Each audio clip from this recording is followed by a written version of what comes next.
안녕하세요. 책아저씨 TV의 초장입니다.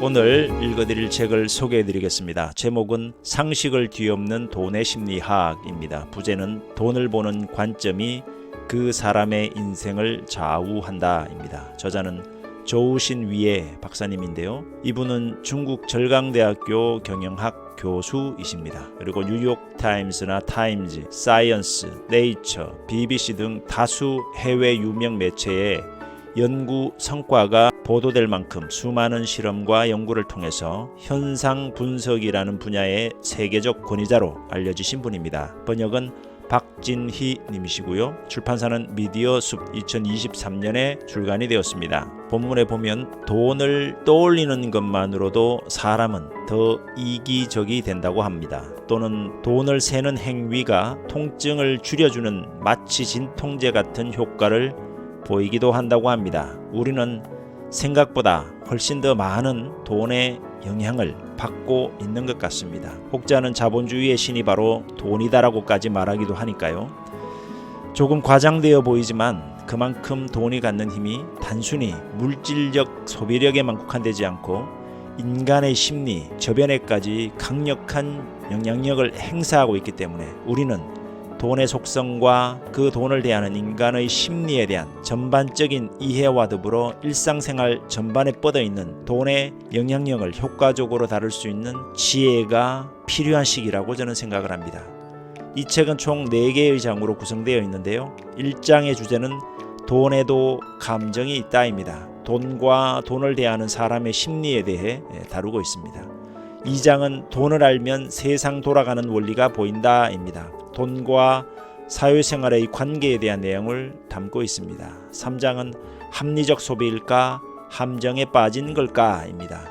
여기서는 돈과 소비 행위에 관한 내용을 담고 있고요. 마지막 4장은 모든 일은 돈과 관련이 있다입니다. 돈과 행복은 어떤 관계에 있는지 여기서는 살펴보고 있습니다. 그럼 책 속으로 함께 들어가 보시겠습니다. 가난을 자초하는 사람들의 기괴한 심리. 빈부격차가 클수록 사치품에 관심이 많다. 부자들은 차치하고라도 왜 가난한 사람들까지 명품에 대해 침을 튀겨가며 이야기를 해댈까? 이런 숨겨진 빈곤 인구는 대체 왜 생기는 걸까? 왜 가난함에도 명품을 구매해 더 빈곤해지는 것일까? 심리학자들의 연구에 따르면 빈부격차가 큰 사회에서 신분을 드러내는 상품에 대한 관심도가 더 올라간다고 한다. 이런 사회에서 비싼 물건을 사는 행위는 곧 사회적 지위를 사는 것 과 같은 의미가 있다. 2017년에 왈라섹 교수와 펜실베니아 대학교의 바티아 교수는 연구를 좀 더 발전시켜 진행했다. 이 연구는 소비자 심리학지에 실렸다. 실험에 참여한 150명은 각자 자신이 생각하는 고급 브랜드 10개와 저렴한 브랜드 10개를 골랐다. 구찌,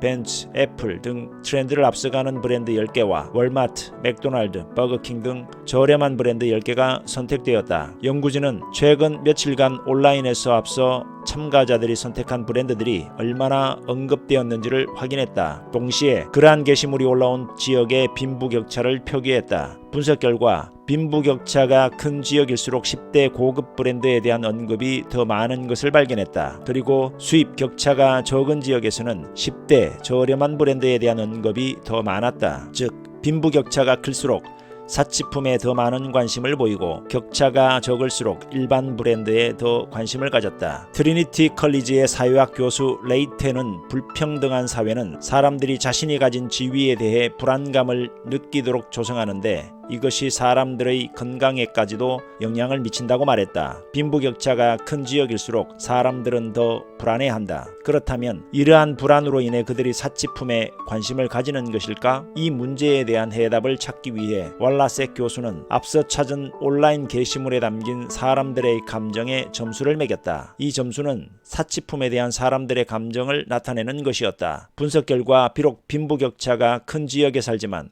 사람들은 사치품에 관한 이야기를 할 때 더욱 긍정적인 정서를 드러냈다. 이것은 빈부격차가 큰 지역에 사는 사람들이 사치품에 관심을 가지는 이유가 결코 불안감에서 비롯된 것이 아니라는 점을 의미한다. 왈라삭 교수는 이런 현상이 나타나는 이유를 사치품에 관한 이야기가 그 사람에게 행복한 삶이 손 닿는 곳에 있다는 것을 느끼게끔 하고 그 물건을 사는 것으로 꿈을 만족시키기 때문이라고 말한다. 빈부격차가 큰 지역에 사는 빈곤한 사람의 현실은 매우 잔혹하지만 이 때문에 부자의 꿈이 좌절될 필요는 없다고 생각한다. 따라서 사통의 환상 속 만족감을 누리는 것이다. 빈부격차는 마치 숨겨진 풍향계와 같다. 사람들의 사치품 소비를 부추기고 작은 허영심을 채워 서로 마음속 보이지 않는 평가와 비교를 하게 만들어 무형의 상처를 낸다. 빈부격차가 큰 지역의 가난한 사람들은 사치품 구매를 통해 소비를 지위를 위한 소비를 한다. 이처럼 빛 좋은 개살구들이 바로 숨어있는 빈곤 인구들의 실체들이다. 한 푼이라도 더 받을 수 있는 과학적인 방법. 살다 보면 남에게서 돈을 빌려야 할 때도 있고 연봉 협상이나 투자를 유치해야 하는 상황이 생기기도 한다. 이때 성공적으로 돈을 취할 수 있는 확률을 높이는 비결을 알아보자. 친구가 갑자기 급한 일이 생겨 20만 원을 빌리러 왔다고 해보자. 선뜻 빌려줄 것인가? 만약 빌리는 돈이 20만 원이 아니라 22만 8,300원이라면 빌려줄 것인가? 과연 20만 원이 빌리기 쉬울까? 아니면 22만 8,300원이 빌리기 쉬울까? 심리학자들은 비록 22만 8,300원이 더 큰 돈이긴 하지만 빌리기는 오히려 쉽다고 말한다. 즉 정확한 숫자는 신뢰를 더하고 사람들의 지갑을 쉽게 열게 한다. 코넬 대학교 토머스 연구진은 이 문제에 관해 연구했다. 그들은 2만 7천 개의 중고 주택의 거래 내역에 관한 데이터를 추출했다. 그리고 이 데이터에서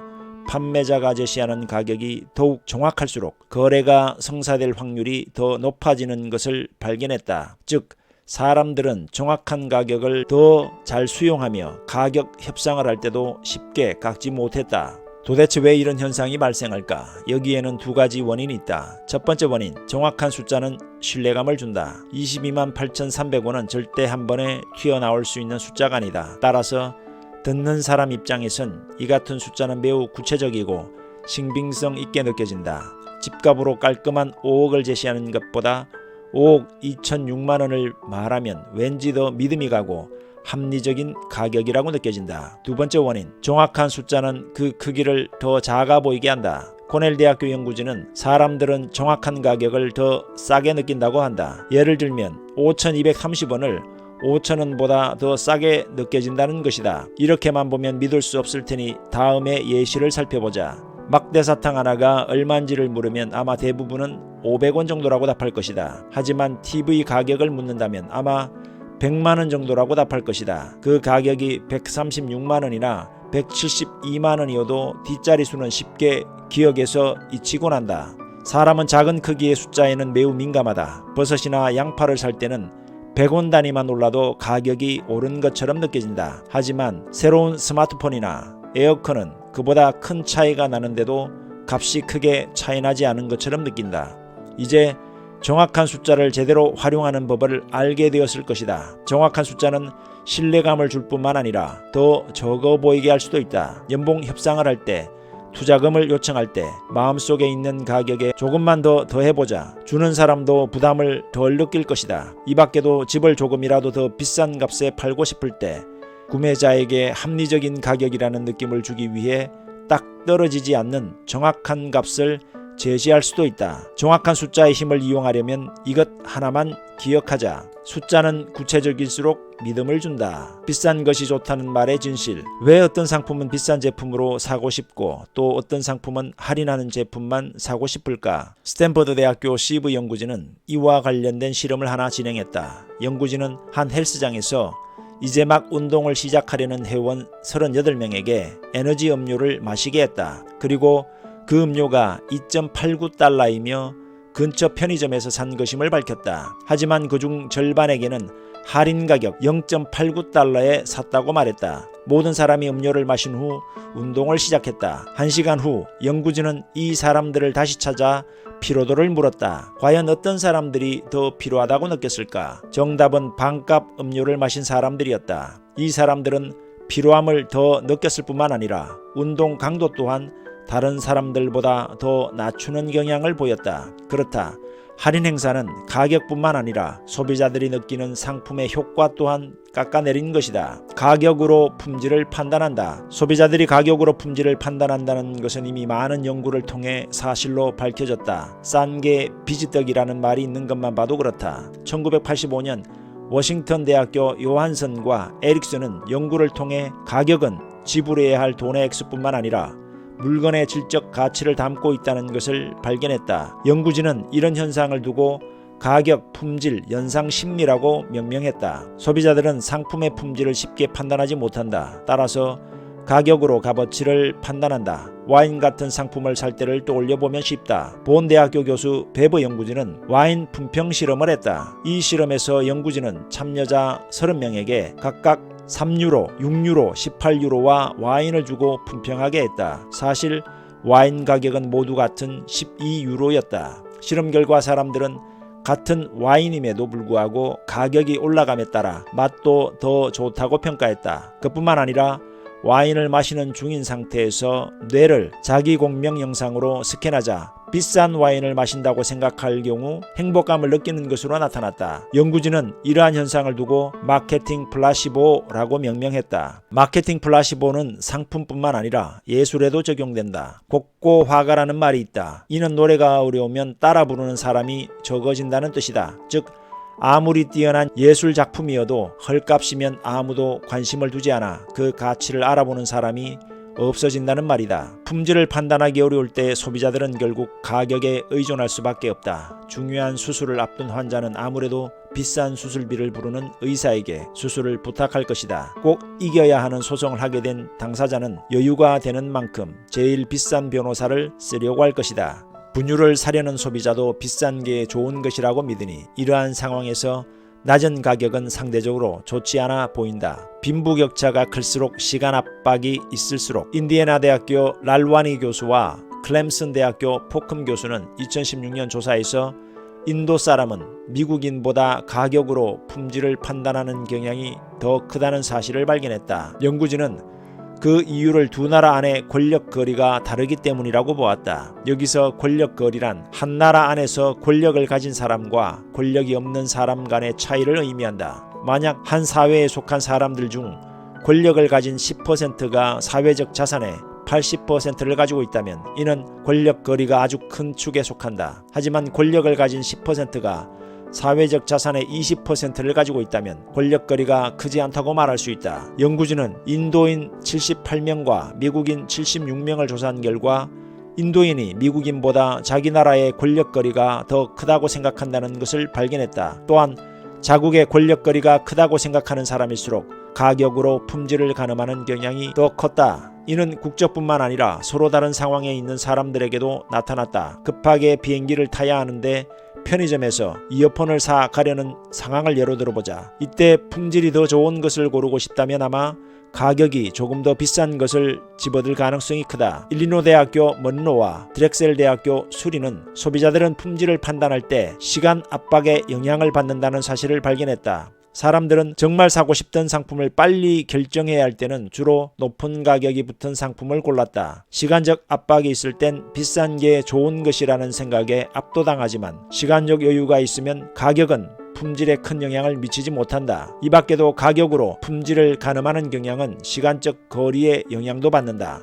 할인이 무조건 좋은 것만은 아니며 저렴한 가격의 상품이라고 더 잘 팔리는 것도 아니라는 것이다. 소비자들은 특정 상황에서 일부러 더 비싼 상품을 구입하며 그 배경에는 비싼 가격이 품질을 보증해 줄 것이라는 믿음이 자리 잡고 있다. 이러한 행위는 상품의 품질을 오판하게도 만들 수 있으며 특히 중요한 순간에 더 잘 발휘되곤 한다. 최악의 마케팅, 눈으로만 보세요. 촉각은 물건을 사고 싶은 욕구를 부추긴다. 위스콘신 대학교 연구진은 촉각이 소비에 어떤 영향을 미치는지를 연구하기 위해 231명의 대학생을 대상으로 실험을 진행했다. 실험 참가자들 앞에는 상품 2개가 놓였는데 하나는 스프링 장난감이고 다른 하나는 커피잔이었다. 절반의 학생들은 이 상품들을 만져볼 수 있었고 나머지 절반은 만져볼 수 없었다. 상품을 관찰한 후 각 물건에 대해 평가를 했다. 평가 항목에는 그 상품을 가지고 싶은 정도와 상품에 대한 구매 의사 가격도 포함됐다. 평가 결과 상품을 관찰할 때 만져볼 수 있었던 학생들이 그렇지 않은 학생들보다 두 상품 모두를 더 갖고 싶어 했으며 구매 의사 가격 또한 더 높게 매겼다. 2009년 미국 타임즈지에는 다음과 같은 소비자들에 대한 충고가 실린 적이 있었다. 만약 물건을 구매하고 싶은 욕구를 참지 못하겠다면 주머니에 손을 넣으십시오. 물건을 만지지 못하면 그걸 사고 싶은 마음도 줄어들 것입니다. 반대로 당신이 마트 점원이라면 손님이 물건을 만지지 못하도록 하는 것은 별로 좋지 않습니다. 가능한 한 상품에 대해 많은 정보를 얻을 수 있도록 물건을 만지게 놔두는 편이 판매 실적을 올리는 데 도움이 될 것입니다. 촉감의 힘은 이렇게나 강력하다. 실제로 만져보지 않더라도 그 촉각에 대한 기억을 떠올리는 것만으로도 소비자들은 그 상품에 혹하기 때문이다. 혹시 인터넷 쇼핑몰을 운영하고 있다면 상품 소개글이나 사진을 통해 그 상품을 만졌을 때의 느낌이나 재질 등을 자세하게 묘사해 볼 것을 추천한다. 행복해지고 싶다면 물건보다는 경험을 사라.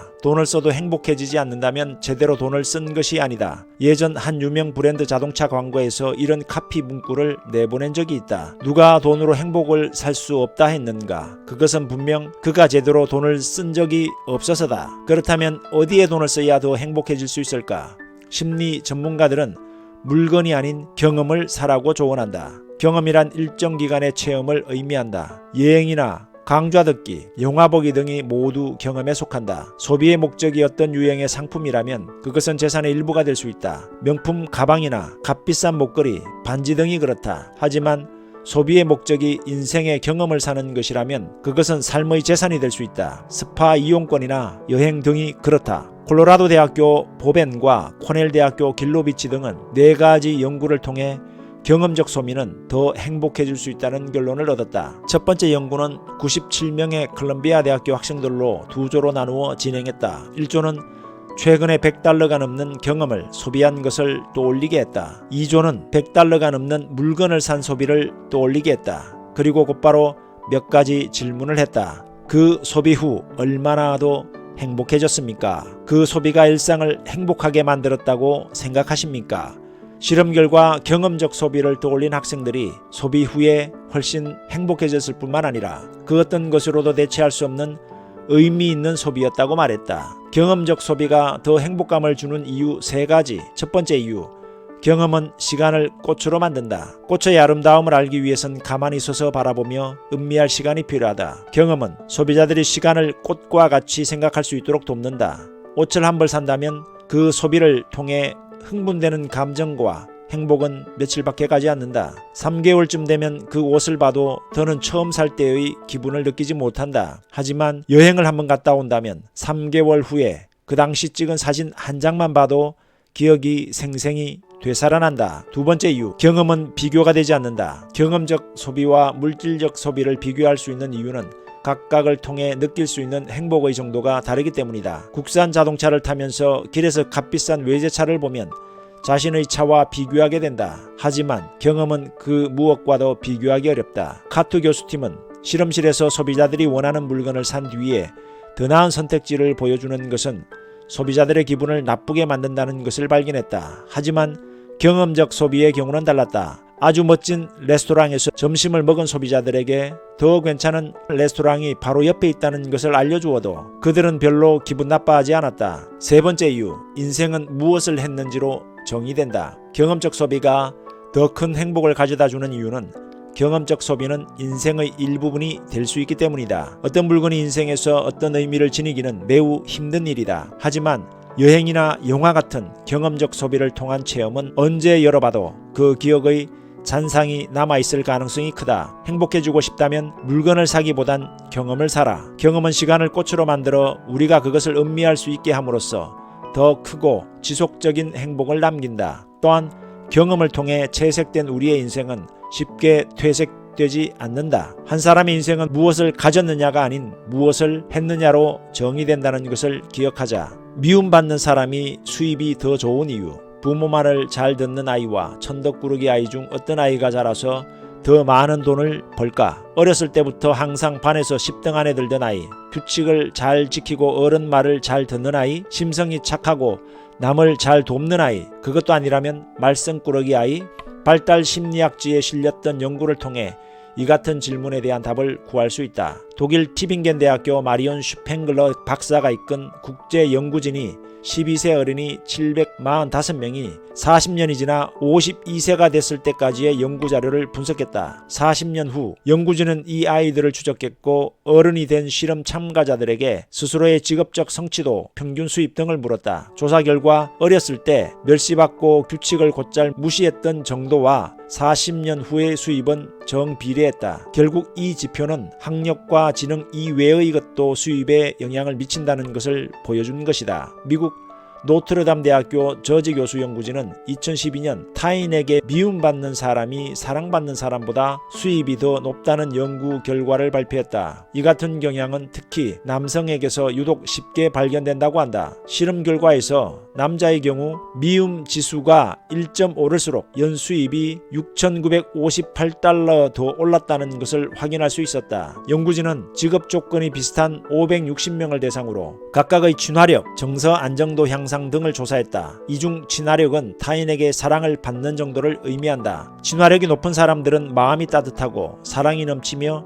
타인과 교류하는 과정에서 역지사지를 할 줄 알고 동정심이 풍부하다. 실험 결과 학력과 직업 등 기타 조건이 비슷할 때 친화력이 높은 사람일수록 연수입이 더 낮았는데 이러한 현상은 남성에게서 더욱 명확히 나타났다. 친화력이 평균에 비해 낮았던 남성들은 평균 이상의 친화력을 가진 남성에 비해 18.31% 더 높은 약 9,772달러를 더 벌었다.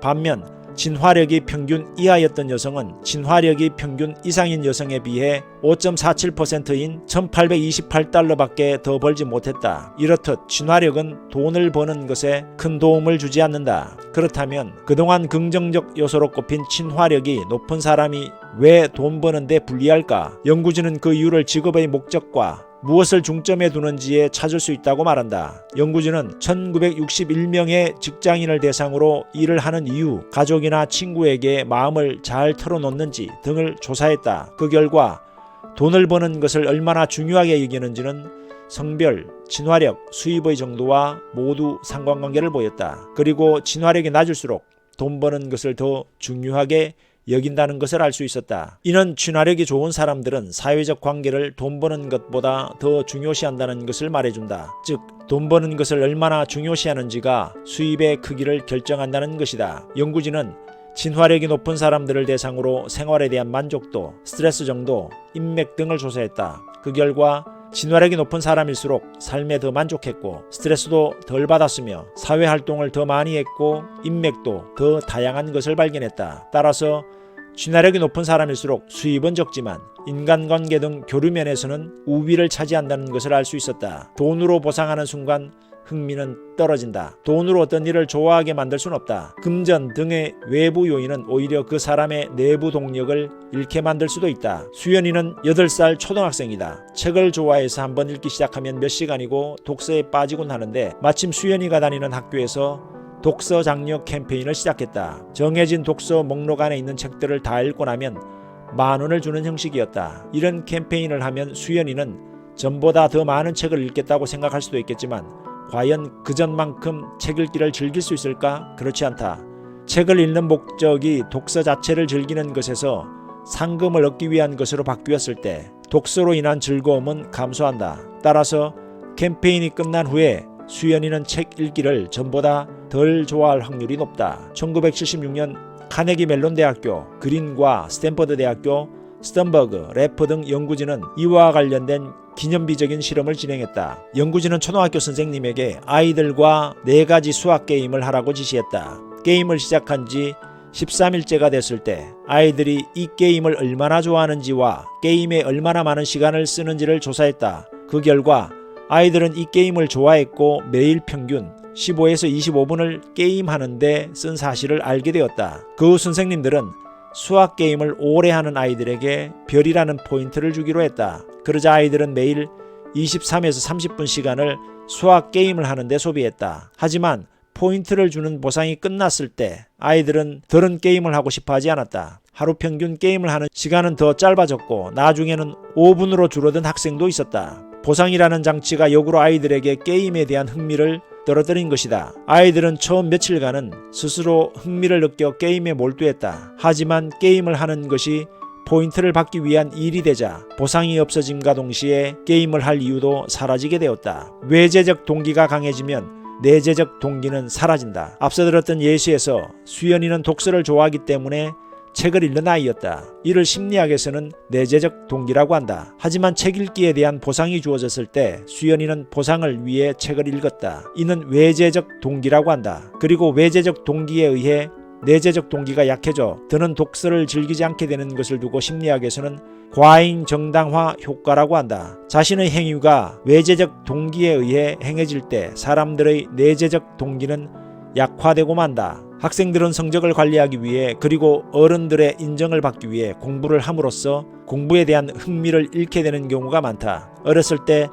보상을 제공하며 공부 습관을 들인 것이 그 원인이라는 점을 부모들은 모른다. 물론 무조건 보상이라는 수단을 활용하지 말라는 것이 아니다. 내재적 동기가 약할 때 어느 정도의 보상은 효과가 있다. 만약 앞선 예시에서 수연이가 책을 원래 좋아하지 않는 아이였다면 보상을 통해 책 읽는 습관을 들이는 연습을 할 수 있다. 이는 비단 학생뿐만 아니라 성인에게서도 찾아볼 수 있는 현상이다. 광저우 아시안게임 당시 우리 연구진은 이러한 현상을 설명해줄 한 가지 실험을 진행했다. 조사 대상 중 절반의 사람들에게는 아시안게임 현장에서 무료 봉사를 할 의향이 있는지를 물었고 나머지 절반에게는 매일 50위안을 받고 봉사할 의향이 있는지를 물었다. 그 결과 후자의 경우 의향이 있다고 대답한 숫자가 훨씬 적었다. 이는 사람들이 일보다 취미를 왜 더 좋아하는지를 잘 설명해 준다.